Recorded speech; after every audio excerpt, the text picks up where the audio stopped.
Okay, Accordion Cool once again, and yeah, it's me also, Coach Dave here. And for those of you who watch regularly, you know I've been whining for almost a year at least about the sound of my instruments. I thought I had it all solved, and I don't, so we're kind of back to square one. So I won't whine anymore, but at least I got my nice accordion back. So that's one step in the right direction. And again, if you recall the past couple of weeks, I've announced that we're going back to something I did quite some time ago, is songs by the alphabet. So we did two A weeks, two A shows. And I had another A show all planned for today, and I said, you know, I don't feel like doing that show. Let's break it up. Let's do a B show for today, and then I'll come back with the third A show, because there's so many songs to start with A. Oh my goodness. So today's B, and of course that first song was B, Blue Skies, written by Irving Berlin in 1929, and it came from one of those infamous shows that aren't. In other words, I think it did something like 26 performances down the tube. But again, fortunately, and this has happened so often, that the song persevered. Everybody loved the song, and so we've had this song, well, since 1929, and just about everybody who's anybody has recorded this kind of a jazz standard from that era. So we're going back even further for our next song. This song was in 1902. Wow. Anybody? I don't think anybody here remembers 1902. 2002 maybe, but 1902. Now back then, a lot of the songs had like a little verse that kind of introduced the song or explained what the song was about. And this one has a very famous verse, but again, it should be vocalizing. You the one, Coach Dove, see what I mean? Coach Dave vocalizing. The song is called Bill Bailey. The whole title is Bill Bailey, Won't You Please Come Home? And of course, the little verse at the beginning explains why this poor woman wants this scoundrel Bill Bailey to come home, and then of course the song Won't You Come Home, Bill Bailey. So that's where it comes from. 1902, a little bit, well, I won't do the whole thing. How about some William Bailey?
Well, come on home, Bill. It's all, whatever you did, it's all forgiven. She wants you back.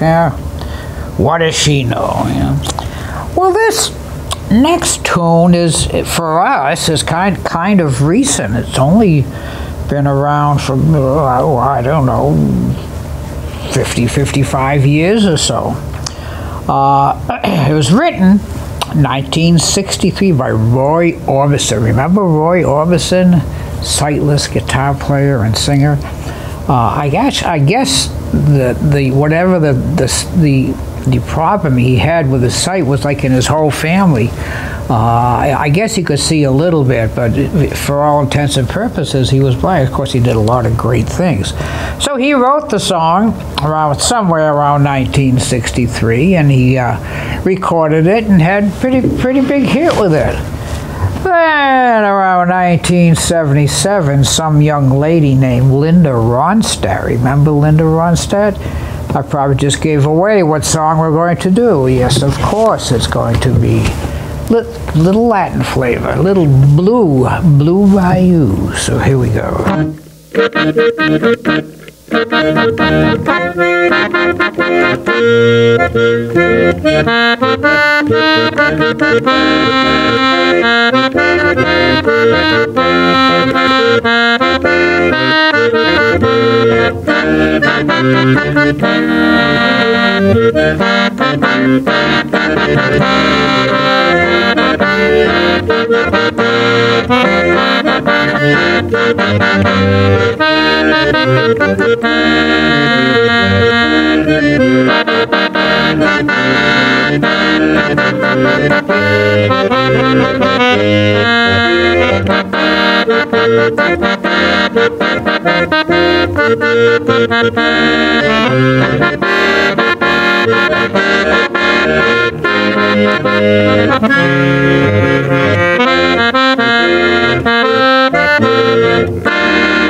Blue Bayou, you know, that song only has, I don't know, half a dozen notes in it. And boy, you gotta, you know, do a lot of thinking. Okay, now what can I do to it so it doesn't sound the same? But I think we got through it, and I will stop whining. My goodness, that's all I'm doing today is whining. All right, our next song, 1925. Not really sure who wrote this song. Oh, even what, I don't think it came from a show or anything, but it's been kind of a jazz classic. You know, out of that whole Roaring '20s era. And a fellow named Les, in fact, this was a question on Jeopardy the other night about this fellow. This fellow's name is Les Paul, and he was one of the innovators of layering recording tracks on top of each other. And of course, his wife's name was Mary Ford, Les Paul and Mary Ford, and she was a vocalist, and he was a super, super great guitar player and electronics guy, and he knew all this stuff like I do. Right. Anyway, so what he would do is he would play it, and Mary Ford would sing it. And then they would go back, and she would sing, and they would record another track, but under the track that she just recorded, and she would sing a harmony line. And then they go back, and by the time they were through, they had Mary Ford singing, 3 and 4 part harmony, because he was able to, what they call, layer the tracks. And of course, nowadays, I mean, they do that kind of stuff all the time. But Les Paul was the innovator, great, great guitar player. Little tune called, maybe I should take a lesson on this, Bye Bye Blues. So here we go.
I forgot to mention, the reason I told that Les Paul story is this was a song that they did that with, and then they had a real big hit on it. I think somewhere in the mid-50s or so, after 8,000 other people had a hit singing it, and then they just did it, something a little different, and came up with something great.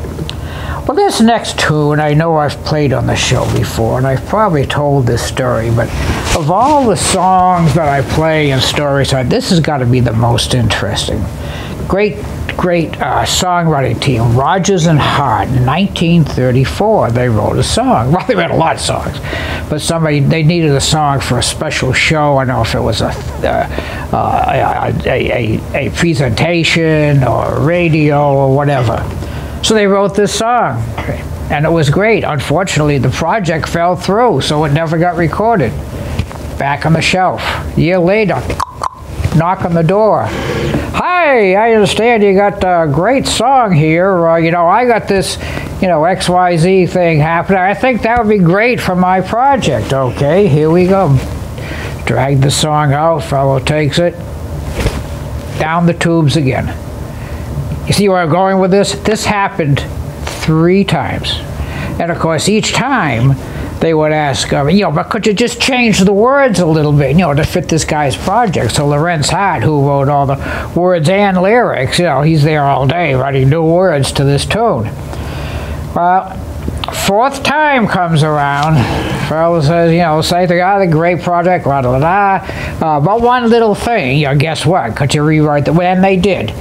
And fortunately, this project went through, and we got a great tune. Even Elvis has recorded it. It was actually recorded by a rock band somewhere, and a very forgettable recording.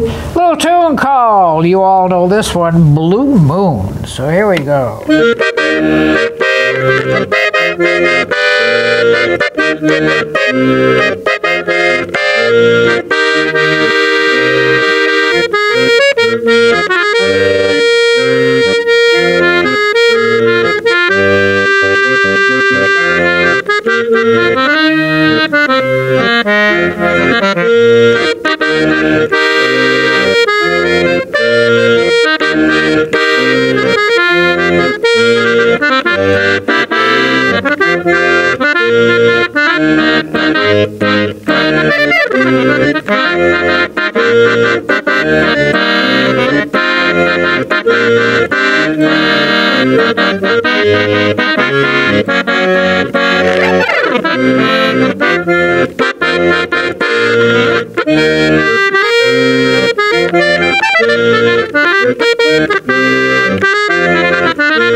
Blue Moon from 1934 and 35 and 36 and oh my goodness, that poor song.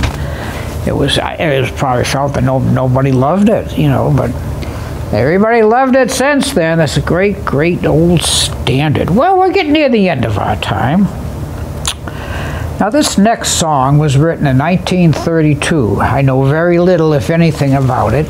It's a Yiddish song, but it's kind of like a nice jazz thing. And I guess they used to play it a lot I can't think of it now, but in Pennsylvania there was a whole section that had these great big jazz Yiddish hotels, and they played a lot of these songs. So tune called, are you ready for this? Be Mere Beastu Shane. Would I kid you about that? I had no idea what it means, but it's a nice tune. Here we go.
Be Mere Beastu Shane. Be Mere Beastu Shane.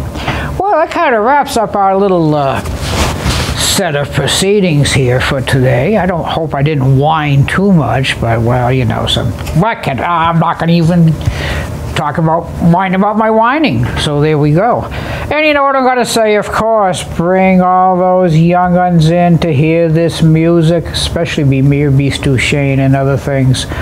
They don't hear it nowadays. We know that, right? And of course, I want to thank everybody for tuning in, watching, listening, however it is that you get our show. And of course, the normal big thank you to Austin Ricketts behind the glass. If anything looks or sounds good, it's up to that man there. If it doesn't sound good, okay, that's up to me. So let's take it home. Oh, I don't know. I know. How about a little, the song I just played. Here we go.